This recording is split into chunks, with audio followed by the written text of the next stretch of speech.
Hello friends out in YouTube land.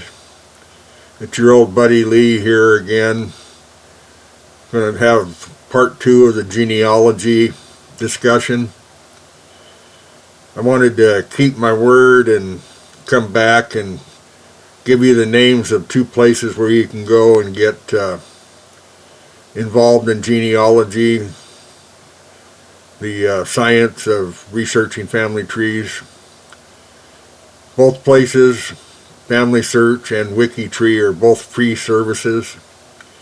You don't have to fill out anything other than just your name, which you're going to have to do to search for your family tree anyway.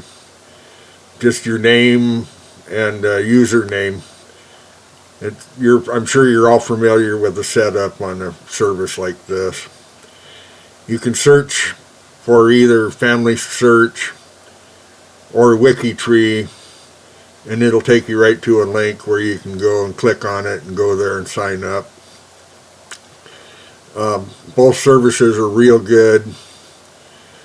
Familysearch is run by the Church of Latter-day Saints, and they operate the largest genealogical library in the world. And it's really an awesome resource. Now, some people seem to have kind of a negative attitude about Familysearch, and I'll explain why, but I've been a big fan of theirs for 15 years, and I know it has some shortcomings, but it's nothing that's so significant that I don't let it bother me. One of the things is, on Familysearch, you can actually go back, and once you get on there, you can go back and trace your family tree all the way back to Adam and Eve. Or you can go back and trace your family history to Gilgamesh and famous people in history, Cleopatra and that. But in reality, in real life genealogy, you can't go back that far. One of the things you have to keep in mind in genealogy is that the older the records are, the more unreliable they are. There are some famous records that were actually created hundreds of years after the history occurred. In English records, there's some records out of the, I guess you call it the province of Wales, that were created in the medieval times by a famous writer. And there's been discussion for hundreds of years that there's a belief that he made up a lot of the genealogical connections. I've looked at his work, and I've traced my own family line on it, and I can tell you that when you go back that far, the records are unreliable. The most dependable records that you can research are the ones that are less than 300 years old. Wikitree actually has certification required for what kind of age of records that you work on. If you work on records before the year 1500, you have to study, take a test, pass the test, and be certified to work with those records. I happen to have studied, taken the test, passed the test, and I'm certified to work on records from prior to 1500. I'm also certified to work on records prior to 1200. And part of the requirement is you have to understand that records that old are very undependable. The only real records you can depend on that are that old are historical records of the most famous leaders in whatever country you're dealing with. They just did not keep records for the common folks back that far. In fact, when you get on Familysearch, you'll really enjoy it, and it's almost like doing a crossword puzzle or solving a mystery. It's not so much the destination as it is the journey, is really the rule of thumb. It's very enjoyable, but it doesn't always end in success. I've done research for friends of mine and gone back a couple hundred years, and then it just kind of reaches a dead end. Unfortunately for them, there's a gap in their family records and they can only go back so far. And that's just the reality of the situation. Myself, I happen to have 2 or 3 ancestors that were married into, I guess you'd call it the royals. Sometime a king or a queen would have 5 or 6 children, sometimes a dozen children. And there wasn't enough royal property or office to take care of everybody, and some of the children married wealthy people in the community, but they married what they called commoners, people that weren't of royal blood and royal bloodlines. And then these commoners and their royal, that say the fella married the king's daughter, the 8th daughter in line. They had a great life, great family, lived well, but their children, after 2 or 3 generations, the connection to the royalty was kind of forgotten. You know, people deal with their everyday lives and where they're at now, where you live today. Being a royal kind of loses all its special glow after a few generations. So you have to understand that, like myself, I can follow my tree back, and I run into a young woman who was the 7th daughter of the king. And so that's my connection to the royalty. I happen to be, one of them that just comes to mind is King Edward IV of England is one of my ancestors. And it's because another one of my ancestors married his daughter. And then after a couple of generations, people start to forget about the royal connection, and life goes on. That's just how it is. Anyway, some of the criticism of Family Search is that they have a tendency to allow people to follow lines and provide information that go back so far that it's not realistic to believe that information is all 100% correct. It's like I can get on there and trace my family tree back to Ragnar Lothbrok. As most of you know, it's never been proven that Ragnar Lothbrok ever really existed. He's sort of a mythical person. But Family Search allows people the freedom to go ahead and make the family trees the way that they believe that the family tree is. That's why I can go on and say, hey, look at Ragnar Lothbrok is my 28th great-grandfather. Is he really my 28th grandfather?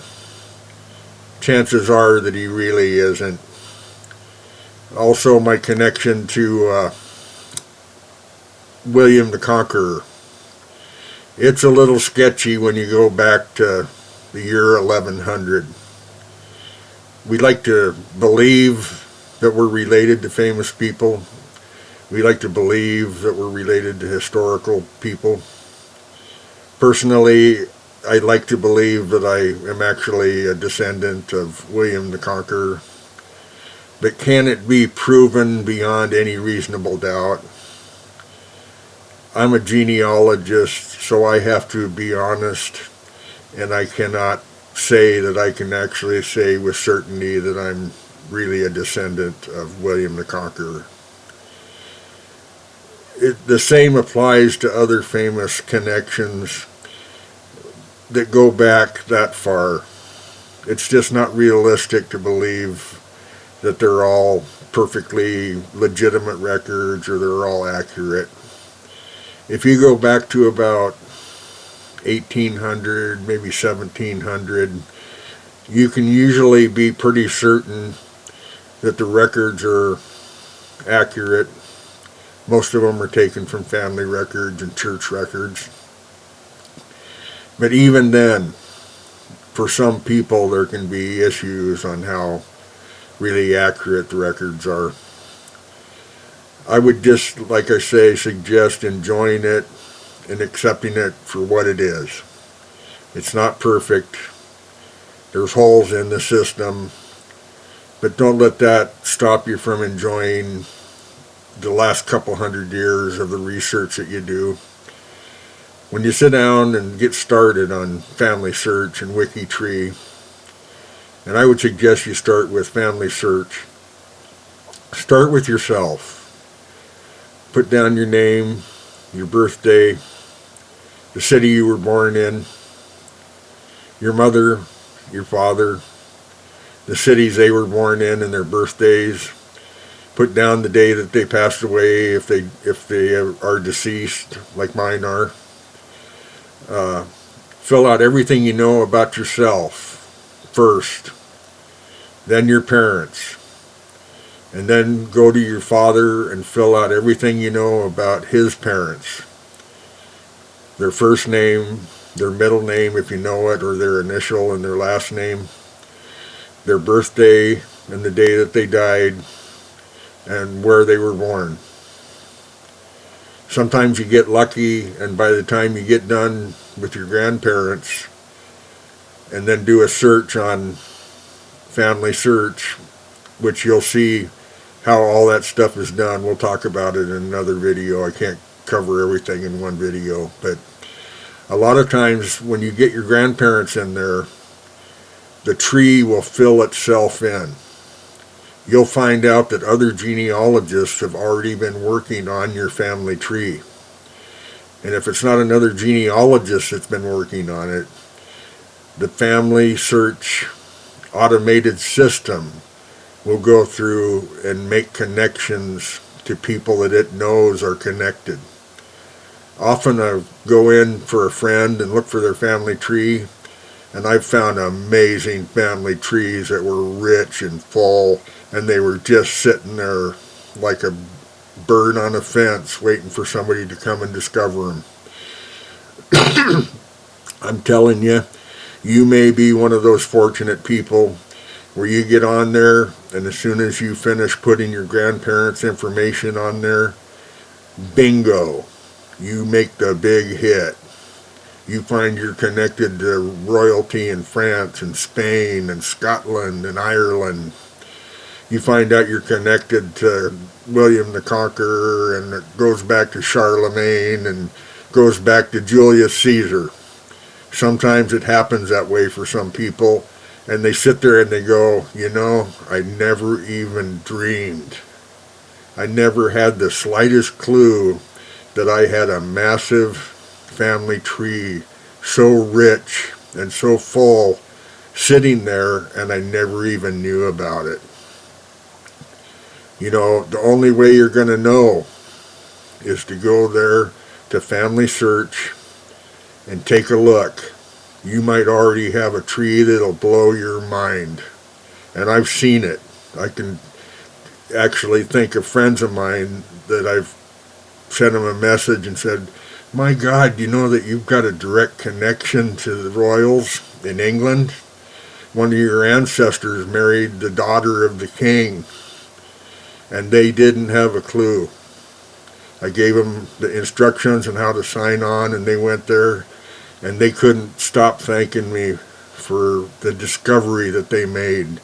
Not only for them, but for their kids, their brothers. Everybody in the family was blown away by the amazing discoveries that they made on Familysearch, and they were really happy about it.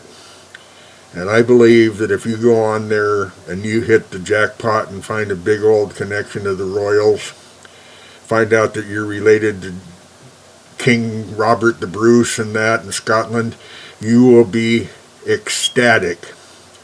So don't wait. Go to Familysearch first.